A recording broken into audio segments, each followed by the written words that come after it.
Welcome to the 72nd reading of my memoir, The Innocence of Guilt. To Vancouver.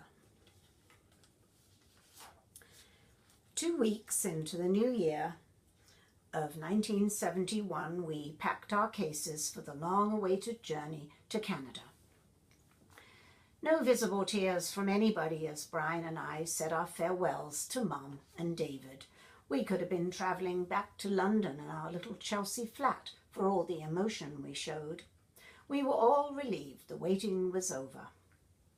Brian and I wanted to be a family again, and I'm sure Mum wanted her life back with David and her little dog. I'm positive that my brother wanted his bothersome sister and the child she laid everything aside for out of the way, so that his days could return to normal. Brian arranged for a taxi, our car already sold, and too much luggage for the train, to take us to Heathrow Airport, and his dad came with us for the long ride. His mum stayed at home, as did mine. Barry and Jill made their own way to the airport to see us off. Once at Heathrow, we shuffled some things around as we had too much in our carry-on luggage.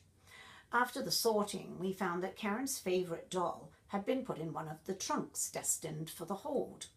"Oh no, what will she do without her doll?" I exclaimed in a panic to Brian.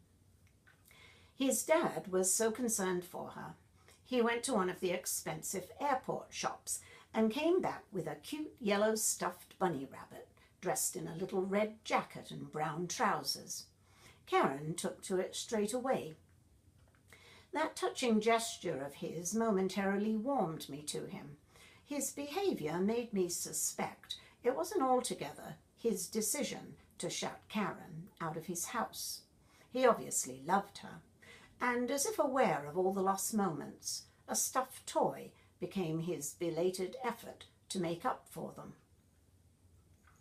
Soon we were called to board the Air Canada stretched DC-10 aircraft. Quick last-minute hugs and goodbyes. From a lower level we turned and gazed upwards at large windows where Barry, Jill and Brian's dad could be seen waving frantically, desperate to get one last glimpse of us. We waved back and walked through doors that swallowed us up and took us away. Afterwards we said how easy it was for us to leave our families and fly to another country. Never a moment of homesickness. It must have been because of something missing in our relationships with them. Otherwise, how could we so easily have done what we did? Imagine how they felt, though, leaving the airport and going home without us. Imagine both our mothers left at home by themselves, probably to cry. The absence of us, the silence it made, would in some measure, comprehensible only to them, be deafening. For us, sitting in the shuttle car which drove us across the tarmac to the awaiting plane, only the sense of adventure. The thought of it took hold of our hearts, no desire to look back. Anxiety overtook me as we boarded the plane, not having flown before and hating heights. Brian hadn't flown either, but it didn't bother him. I initially wanted to travel by sea, but it would have taken us 6 weeks to sail on the RMS Empress of Canada, the only ocean liner still plying the route from Liverpool to Montreal. Then the flight from Montreal to Vancouver, so it clearly wasn't practical. We took what is known as the Great Circle route over northern Greenland, the shortest path. We flew over the southern tip of Greenland, northern Quebec, the southern part of Hudson Bay, then over northwest Ontario, landing in Winnipeg, Manitoba, at 2 a.m. on January 15th. Our first steps on Canadian soil, a cold, snow-driven tarmac on which we walked from the plane to a customs building, camouflaged by swirling snow to acquire landed immigrant status. Then we reboarded the plane and flew on to Vancouver. By the time we reached Vancouver Airport, we'd logged a grand total of 8,244 kilometres, 14 hours in the air. Karen handled the journey well. She spent much time jumping up and down on my lap, laughing at two small boys in the seat behind us. Me, a different matter. So tense from all those hours suspended in the air, the physics of which I didn't entirely trust. My chest muscles seized up tight, and every breath brought pain. This discomfort persisted for 2 weeks after we landed, but I didn't tell Brian because I didn't want to be a nuisance. We checked into a hotel.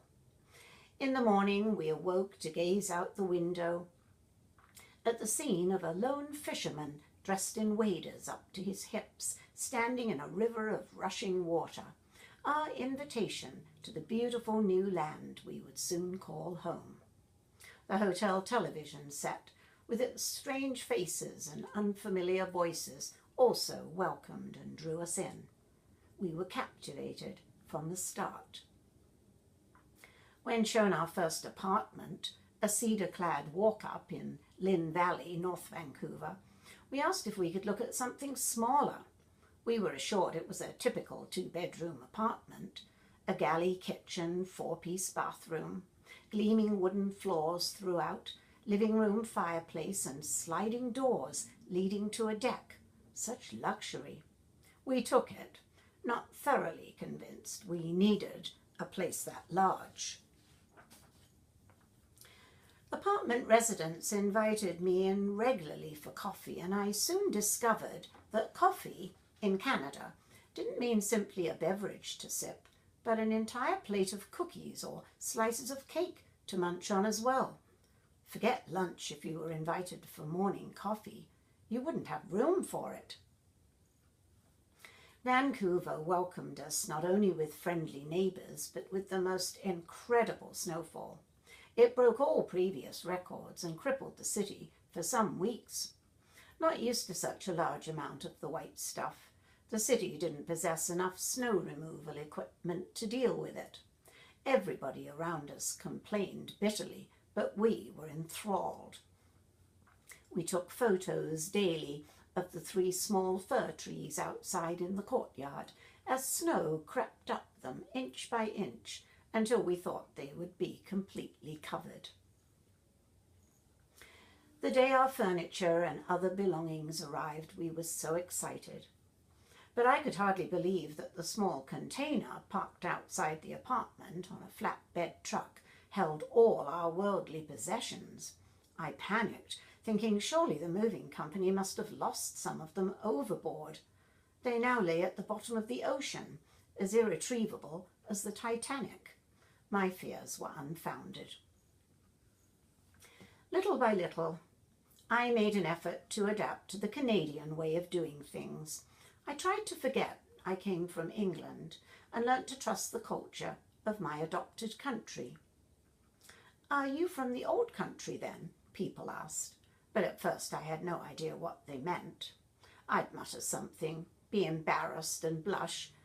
It took quite a time before I realised there were many people from old countries in my new country of Canada. As a new immigrant, I took on the role of a celebrity. My clothes received rave comments. The long flowery dress with the crocheted inserts, fur vest I purchased in Kings Road Market, long red vinyl raincoat with silver buttons, red crocodile skin boots, and long multi-coloured striped scarf reaching the ground. My English accent, though, captured people's attention the most.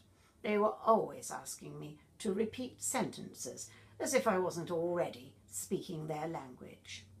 For a while, I soaked up all the attention, but then it became annoying. Although the majority of Canadians I met spoke English well, it was still to some extent a foreign language. A lorry in England is a truck in Canada, and it doesn't end there. I soon learnt that the pavement is a sidewalk, and the boots and bonnets of cars are trunks and hoods.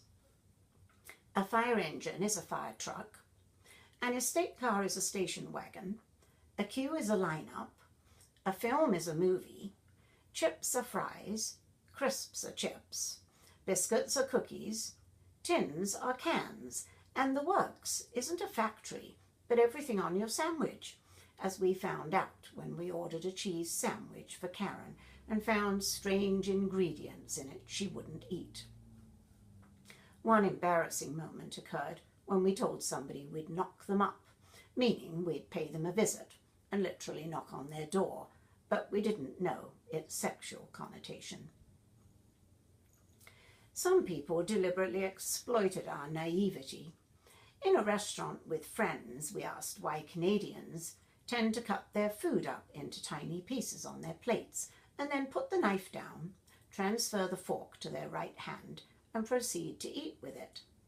The answer we received was that the habit goes back to frontier days when, in case of an Indian attack, a settler always needed one hand ready to grab his knife from his pocket.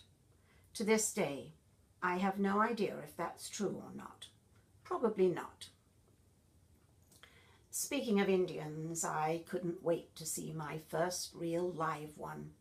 Childhood cowboy and Indian game memories surfacing, but soon experienced a reality check from some people at a party.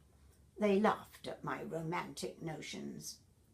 If you really want to see some Indians, we'll take you to the reservation not far from here, and that'll cure you, said one of the women with a chuckle. I was oblivious to what they meant, since I had no knowledge of the huge problems facing Aboriginal peoples. My first few times shopping at Safeway was an overwhelming experience. I'd never been confronted with so many choices in foodstuffs before. So absorbed with settling into my new environment, I didn't give a thought to how Brian managed at work. He'd taken to leaving the apartment earlier and earlier each morning, so the family breakfasts I'd planned for the three of us fell apart. Don't bother any more with that, he told me one morning, as I scrambled to get the coffee made and his cereal dished out. I look after myself in the mornings. Pressures mounted at his new position as senior rock mechanics consultant. In one way, witnessing Brian's struggles with a demanding job in a culture alien to him made me realize I needed to grow up, stop playing my little girl's game, and become more self-sufficient. I would discover that my husband could not always be there for me. Not physically, he would have to travel with his job, and certainly not emotionally. There were battles I would have to fight in a war he would not be called up for. Thank you for listening. Please feel free to subscribe, like, or comment on this reading, and hopefully you will tune in to the next one. Bye for now.